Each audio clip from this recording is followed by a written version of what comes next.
Hello students, welcome back. ये question भी 2007 के एग्जाम में से ही है, 2 मार्क्स के लिए।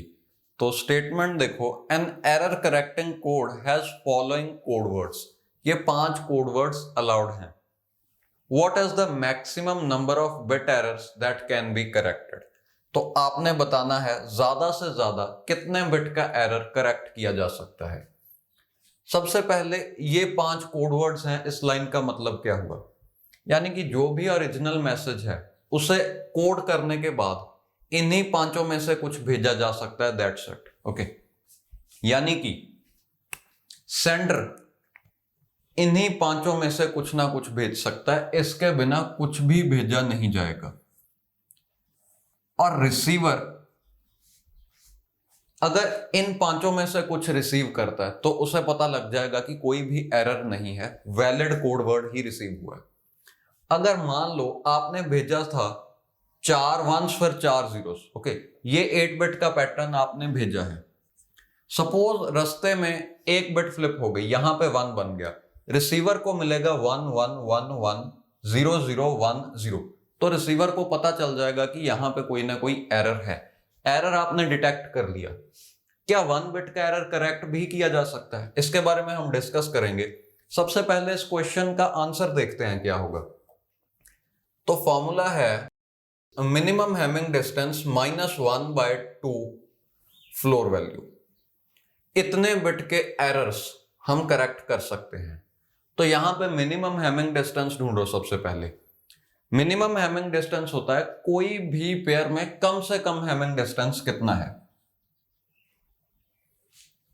तो इन दोनों में देखो, इन दोनों में हैमिंग डिस्टेंस है 4, फिर इन दोनों में हैमिंग डिस्टेंस है 8। हैमिंग डिस्टेंस का मतलब है कि कितने बिट्स चेंज करके हम इस पैटर्न से इस पैटर्न तक पहुंच सकते हैं। तो इनमें 4 बिट्स अलग हैं, 1 2 3 4। तो इन चारों बिट्स को फ्लिप करके आप यहां से यहां आ सकते हो। तो हैमिंग डिस्टेंस हुआ 4। ये 8 की 8 बिट्स ही अलग हैं इन दोनों के लिए, तो 8 की 8 बिट्स आपको फ्लिप करनी पड़ेगी। हैमिंग डिस्टेंस हुआ 8। इन दोनों में देखो, एक बिट ये अलग है, एक ये अलग है, फिर ये वाली अलग है और ये वाली अलग है। यहां पे भी हैमिंग डिस्टेंस 4 ही होगा। सिमिलरली इन दोनों में आप देख सकते हो 8 आ जाएगा। इन दोनों में आप देख सकते हो वो आएगा 1 2 3 4, यहां पे भी 4 आएगा। पैरेलली आप सभी को एनालाइज करो और ढूंढो कम से कम हैमिंग डिस्टेंस कितना होगा।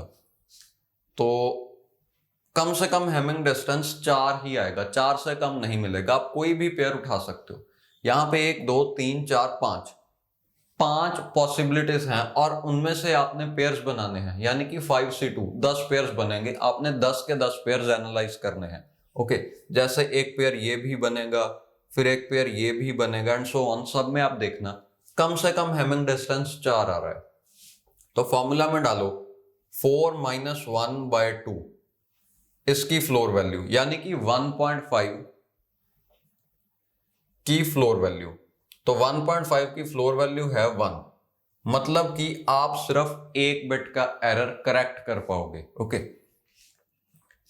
अब इसका मतलब क्या हुआ, यानी कि इन चारों में से, इन 5 में से आपने कोई ना कोई मैसेज भेजा और एक बिट कहीं ना कहीं फ्लिप हो गई रास्ते में।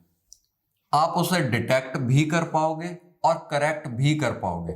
देखो, इसे थोड़ा इंट्यूटिवली समझते हैं कि करेक्ट कैसे होगा। आंसर आ गया, आंसर इज 1। आपको बस ये फॉर्मूला पता होना चाहिए आंसर ढूंढने के लिए and you will get the marks. तो अब देखते हैं कि ये काम कैसे कर रहा है। अभी हमने देखा कि ज्यादा से ज्यादा 1 बिट के एरर्स करेक्ट किए जा सकते हैं। तो ऐसा करते हैं, मैं इनमें से एक नंबर डिसाइड करता हूं और वो सेंड करता हूं। सपोज आप रिसीवर हो, मैंने इनमें से कोई एक नंबर डिसाइड किया और वो भेज दिया। आपको रिसीव हुआ 0 1 0 1 1 1 0 1।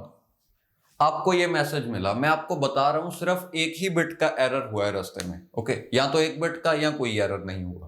पहली चीज आप डिटेक्ट करोगे कि एरर हुआ या नहीं। आप देखोगे इन चारों में से, इन 5 में से तो कोई भी रिसीव नहीं हुआ, यानी कि एरर हुआ। आपने डिटेक्ट कर लिया कि कोई ना कोई एरर था। अब इस फॉर्मूला के हिसाब से एक बिट के एरर करेक्ट भी किए जा सकते हैं। आपने इसे करेक्ट करके बताना है कि इन पांचों में से मैंने क्या सेंड किया था, यानी कि ओरिजिनल कोड वर्ड क्या था। देखो, क्या ये भेजा हो सकता है मैंने, यानी कि इसमें एक बिट का एरर डाल के क्या ये आ सकता है? नहीं, बिकॉज 1 2 3 4 5, इसमें 5 बिट्स को 1 बनना पड़ेगा ये लाने के लिए। तो अगर मैंने ये भेजा हो तो एक बिट के एरर से तो वो आपको रिसीव नहीं होगा। क्या ये हो सकता है? नहीं, बिकॉज यहां पे ये दोनों जीरोस तो ठीक हैं, बट पहली 4 बिट्स में ही 2 एरर्स आने चाहिए इसके सिमिलर बनाने के लिए। ओके, यहां पे भी आपको शायद 4 एरर्स लाने पड़ेंगे, वो देख लेना कितने हैं, बट ये नहीं हो सकता। क्या ये हो सकता है? ये भी पॉसिबल नहीं है। क्या ये हो सकता है? हाँ, ये हो सकता है, क्योंकि पहली 4 बिट्स एज इट इज पहुंची हैं, आखिरी की 3 बिट्स भी एज इट इज पहुंची हैं, सिर्फ ये बिट फ्लिप हुई है। मैंने आपको कहा था एक ही बिट का एरर हो सकता है, यानी कि पक्का मैंने यही मैसेज भेजा होगा और उसमें एक बिट का एरर हो गई, ये बिट फ्लिप हो गई। ओके, एक बिट का एरर आप बड़ी आसानी से डिटेक्ट कर पाओगे, यानी कि इन पांचों में से किसी एक को पिन पॉइंट किया जा सकता है कि पक्का यही भेजा होगा। तो 2 बिट के लिए देखो, मान लो मैंने कोई मैसेज भेजा और आपको रिसीव हुआ 0011000। क्या अभी आप गैस कर पाओगे कि मैंने एक्चुअली कौन सा मैसेज भेजा था? देखो, ट्राई करते हैं।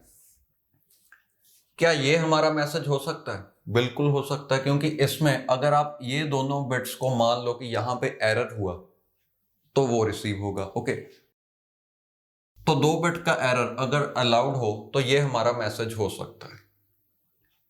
क्या ये हमारा मैसेज हो सकता है? नहीं, बिकॉज हमने इन चारों बिट्स को एज 0 रिसीव किया, बट यहां पे चारों बिट्स 1 है, यानी कि इसमें आपको 6 बिट का एरर लाना पड़ेगा। ओके, तो ये तो पॉसिबल नहीं। क्या ये हमारा मैसेज हो सकता है?